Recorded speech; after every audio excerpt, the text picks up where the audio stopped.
You've been waiting years for this IPO moment. But the reality is that IPOs create millionaires, and they also create horror stories. Which side you land on comes down to the decisions you make in the next 12 months. So let's talk through how to play it smart. First things first, you have to understand what you actually own. Most employees don't fully grasp the difference between RSUs and stock options. RSUs are simple. They vest, they show up in your brokerage account, and they're taxed as income. Options are a bit trickier. You have to buy them, and depending on whether they're ISOs or NSOs, the tax consequences are completely different. Here's where two little known rules come in. First, the $100,000 ISO rule. In any given year, only $100,000 worth of ISOs can keep their favorable tax treatment.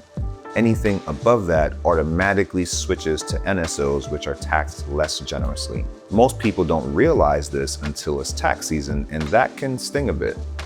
Second is the alternative minimum tax, or AMT. Think of it as the IRS saying, hey, if you exercise these ISOs and the shares go way up, we'll still tax that paper gain, even though you haven't sold anything. It's basically a parallel tax system that catches people off guard with surprise tax bills.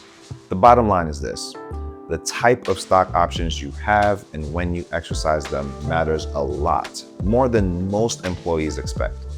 Next is knowing your timeline. Here's a shocker for first-time IPO employees.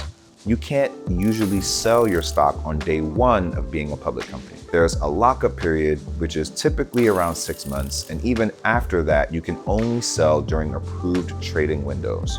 If you miss a window, you might have to wait until another quarter. That timing is everything when you're sitting on millions in paper gains that fluctuate daily. And so step 3 is to have a strategy.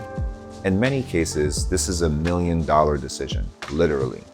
You can sell your shares to take chips off the table, diversify, and fund real goals like buying a house or early retirement. You can hold your shares if you want to stay all in, but remember, concentration risk is real and not all tech companies are made equal.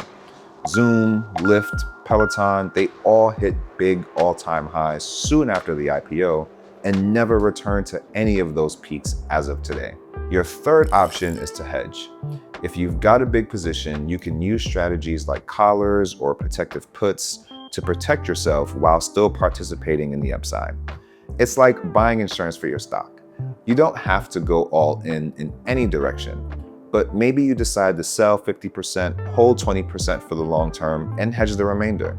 The point I'm trying to make is that you need to have a strategy. Most importantly, you need to build that strategy around your life goals. And this is where most people blow it. They start with the stock and ask, should I sell?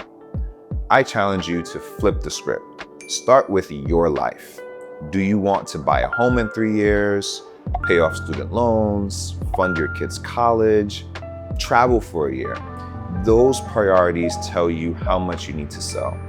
And without that, your decisions can get driven by stock price FOMO instead of an actual strategy. Step 5 is to plan for taxes. Now, I'm gonna be real. The IRS will be your biggest silent partner in this IPO. RSUs can push you into the highest tax bracket overnight. Exercising ISOs can trigger AMT. And if you wait for long-term capital gains, you might save big on taxes, but only if you plan early. And this is where tax projections, 10b5-1 trading plans, and proactive strategies matter. You absolutely do not want to wing it here. Step 6 is to avoid common mistakes, and I'll share the top 3 I see. Number 1 is doing nothing, freezing and being reactive instead of proactive, which ultimately costs you money in the long run. Number 2 is forgetting quarterly estimated tax payments or ignoring taxes altogether, which will lead to penalties and interest down the line. Step 3 is treating the IPO money like bonus cash instead of weaving it into a full financial plan. Avoid these and you're already ahead of the pack. Remember, the IPO day isn't the reward, it's the launch pad. So what you do next builds real wealth.